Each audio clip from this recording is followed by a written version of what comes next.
Welcome back to the Lanterne Rouge Cycling Podcast, supported by, powered by, sponsored by Le Col, here with Benji Naesen on a pretty standard Tuesday afternoon. We've just watched Critérium du Dauphiné Stage 3, the Intercontinental Intermediate Mid-Season Climby Sprinty Boy Championships on this finish.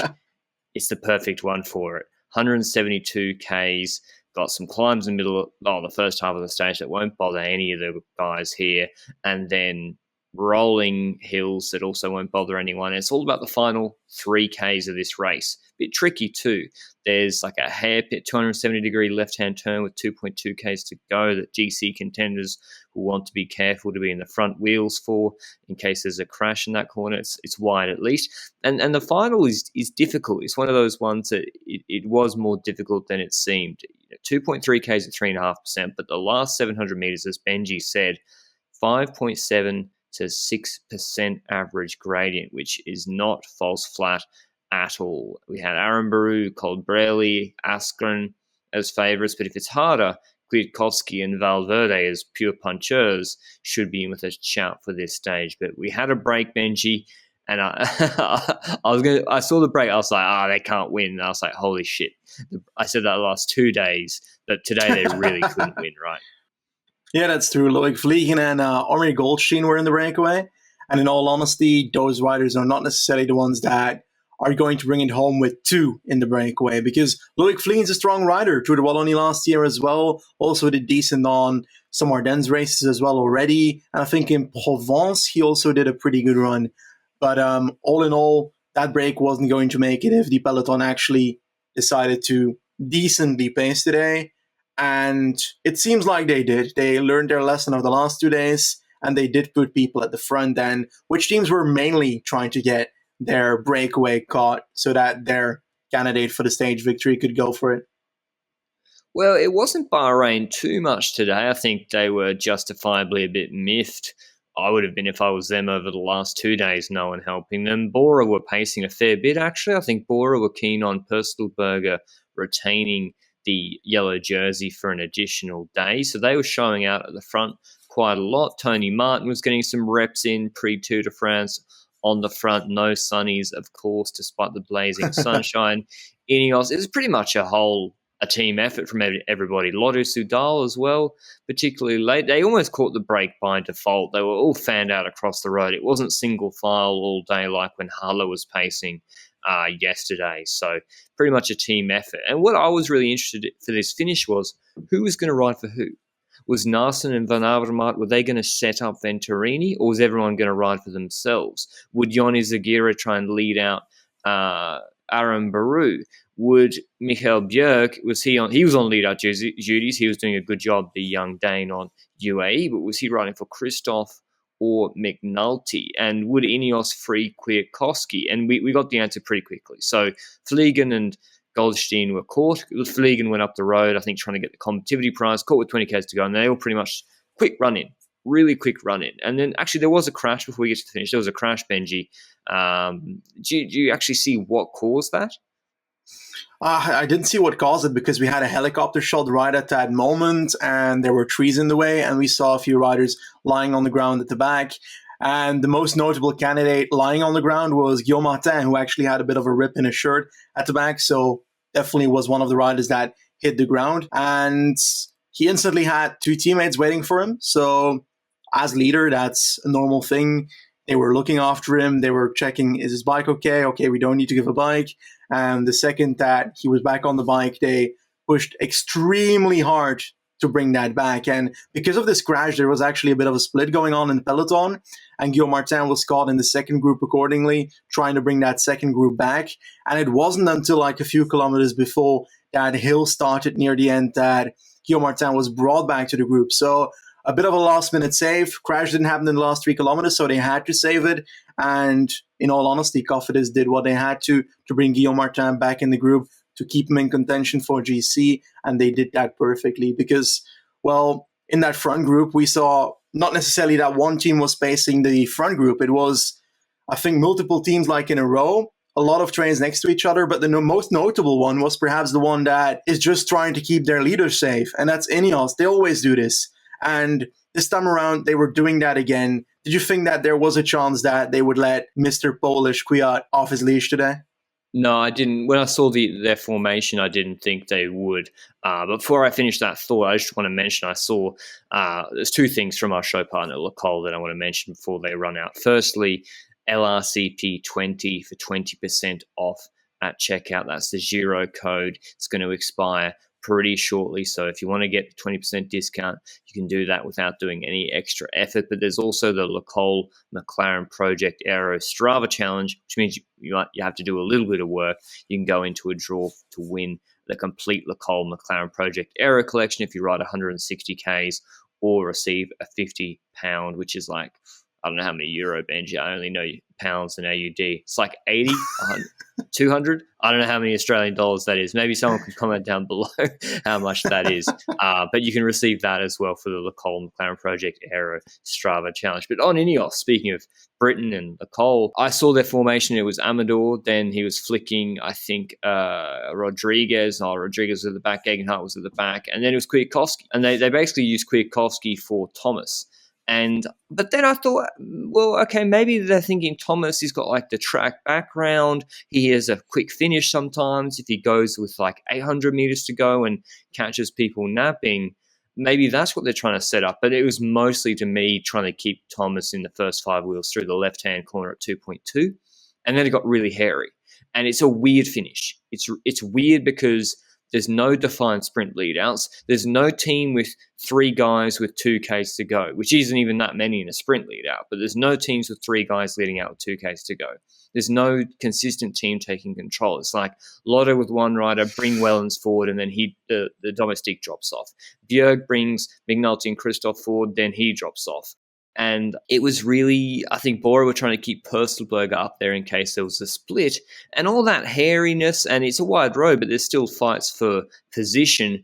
There was a bit of a coming together between, I think, Schwarzman and Colbrelli with about 1,700 meters to go, where I think the back wheel of Quickstep rider moves across and pushes Schwarzman to the right. He then nearly chops Colbrelli, and then Colbrelli reacts similarly to the way Bennett did to Quintana, not as bad, by shoulder checking Schwarzman in his right hip. Why was that move so dangerous, Benji? And why are these moves like that have the potential to bring down the whole bunch? Well, if you're in that position like Schwarzman was, he was just checked on the left side, forcing him to the right side. He's trying to keep his balance between multiple riders. And then if Colbrelli takes a bit of a subtle revenge by trying to pass him and use his shoulder to try and move him to the left, then it can be very dangerous because, well, Schwarzman can be the best bike handler in the world, but if people keep pushing you, at some point it's going to become dangerous. And that push actually pushed him way more to the left than I would anticipate with a push. Colbrelli's not a small guy, so I'm pretty sure if I get shouldered by Colbrelli on a bike, I'd be in the ditch 2 seconds later.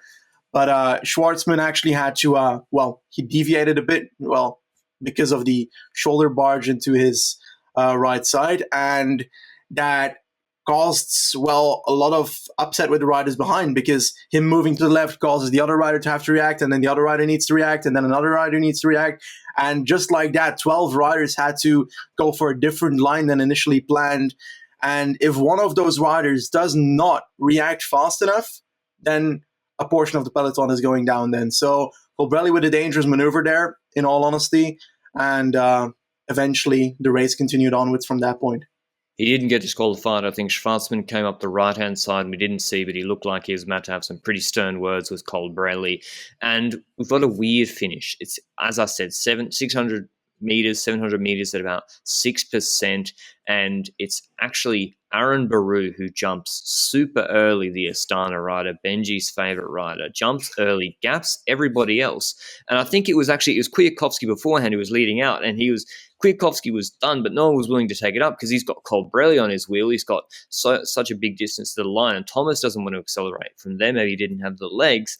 And Aaron Baru jumps on the left-hand side. Colbrelli, seeing no one closing to Aaron Baru, jumps to his wheel, or not immediately, by the way. He's having to do it in the wind. And that's the correct decision, because this is like one of those moments where, oh, wow, he had the best legs today, but he came second just because he didn't make the right decision in that moment.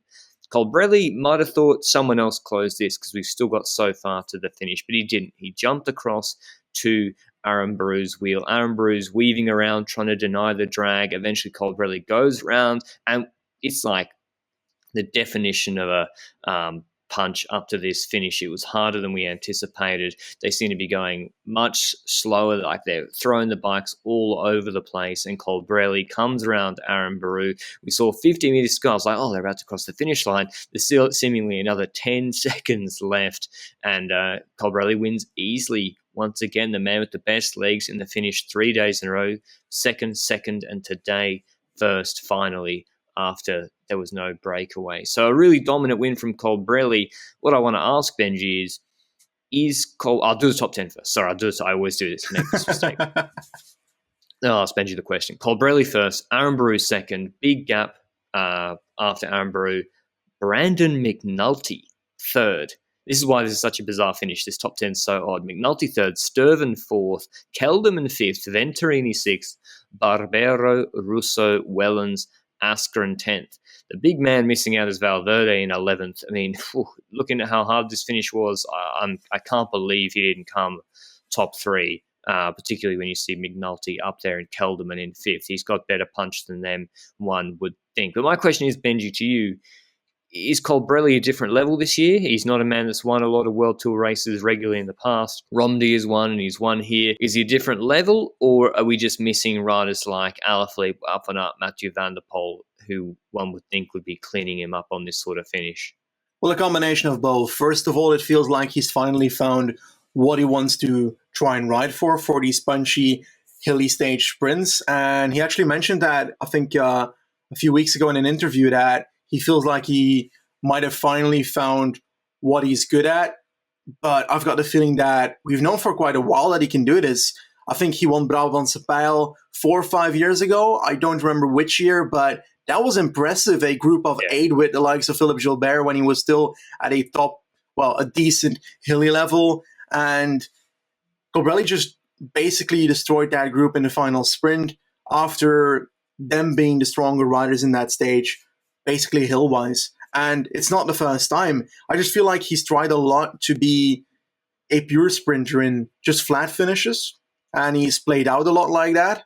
He's also played out a lot in hilly sprints, and so far that has been always his best quality in my eyes. I think that his problem is that at what he does, there's a lot of riders that are now shining. Van Aert, like you said, Van der Poel. So that's a bit of a combination. He found what he needs to try for, but he's also got the problem that there's a lot of people that can do what he does, and quite a few of them do it better.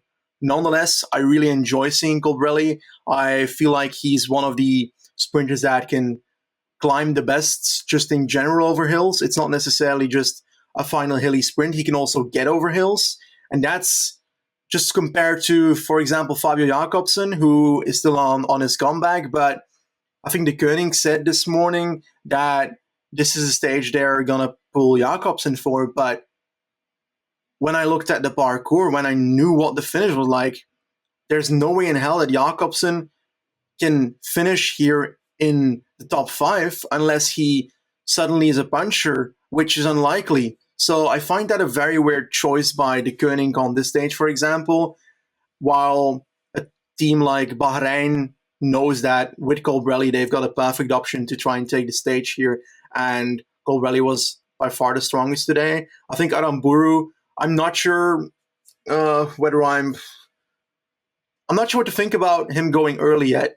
I haven't thought about it. He's just a version of Colbrelli. They're very similar riders. I think Aramburu's a better climber than Colbrelli. I think he's a worse sprinter.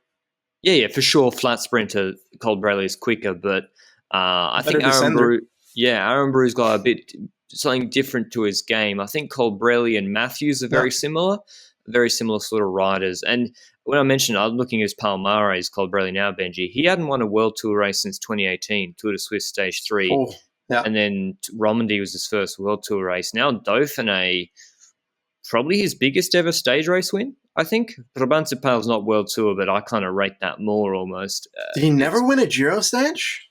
He's never won a Giro Oh, d'Italia stage. wasn't he the guy that got passed in like the last 100 meters by somebody? I swear I remember that. If anybody can remind us of that, a Giro stage while Benji. Colbrelli got passed in Bardiani days. Okay. This is where people. I was saying your name because he hasn't done the Giro since 2016. You look at the stages Ulysses has won at the Giro d'Italia. You look at the type of finishes the Giro has. Even at Tirreno Adriatico, remember that 3 kilometer weird stage that, where the one that was kind of uphill draggy, he would have been perfect for. He's done the Tour de France 17, 18, 19, 20.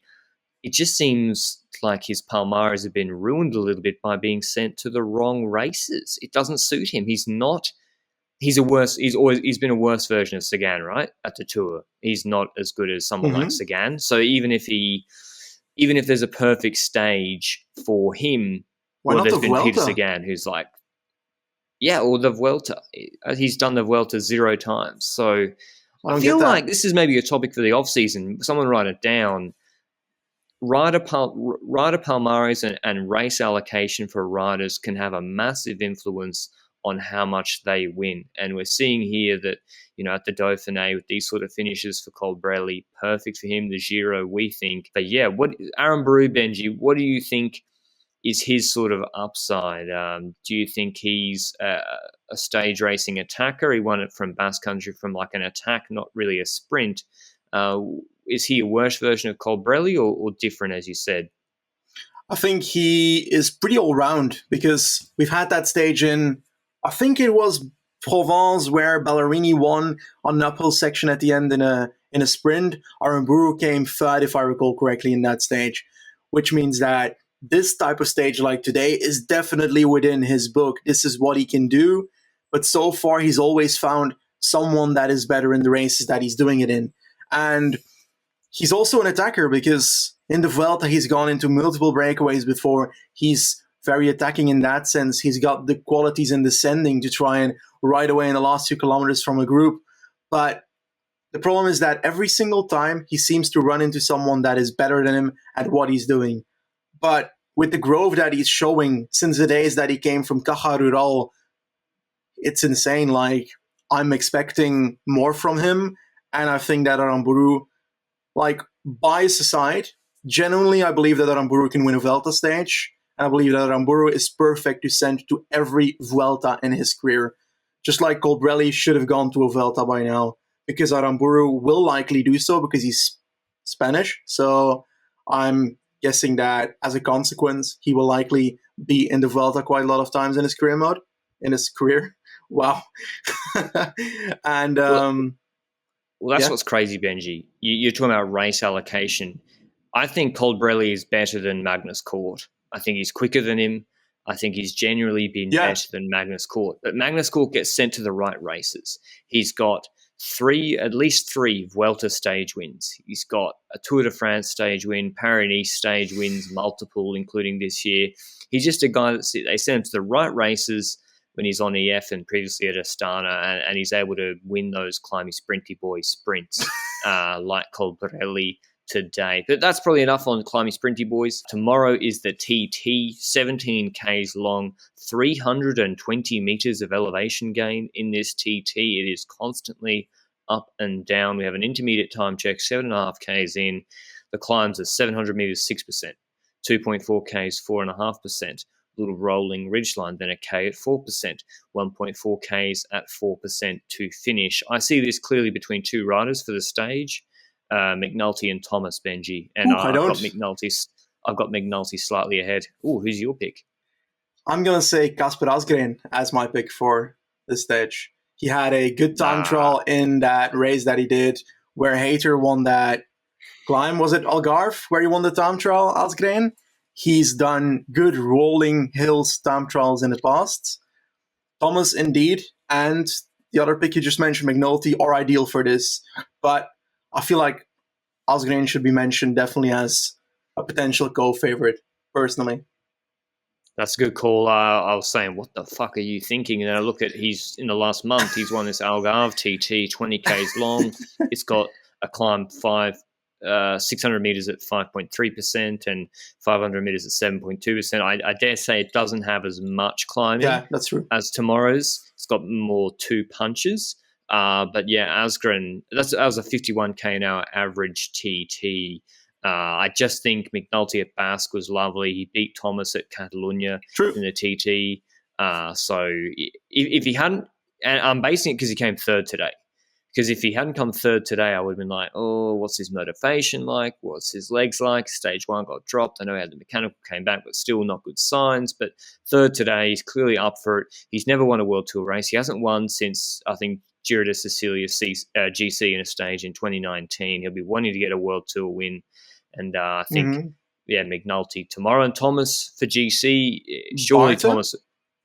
I mean, he's a good shout as well. Kelderman has done good TTs already for Bora Hansgrohe. Mikkel Bjerg. What about Bjerg, Benji? I don't know if it's too hard for him, the hilly aspect of it, but he's definitely a good TTer. It's just been a while since I've seen Mikkel Bjerg in the top results in TTs. It's similar to the Yorkshire one that he won. I know it was under 23. Like, similar. The thing is, like, time trialists like Pedersen and such, he crashed out today, I think. He is not finished today's stage. So him on that parkour likely, I think, wouldn't have climbed that well. But if you look at it, I dare to say also potentially look at Josef Czerny as a bit of an outsider for the stage. And Richie. Those are kind of in it. Richie Port, could do well, but I don't see him winning. So Catalunya, he came sixth in the TT, and that was a bit rolly. And he was, 5-6 seconds behind Almeida and McNulty.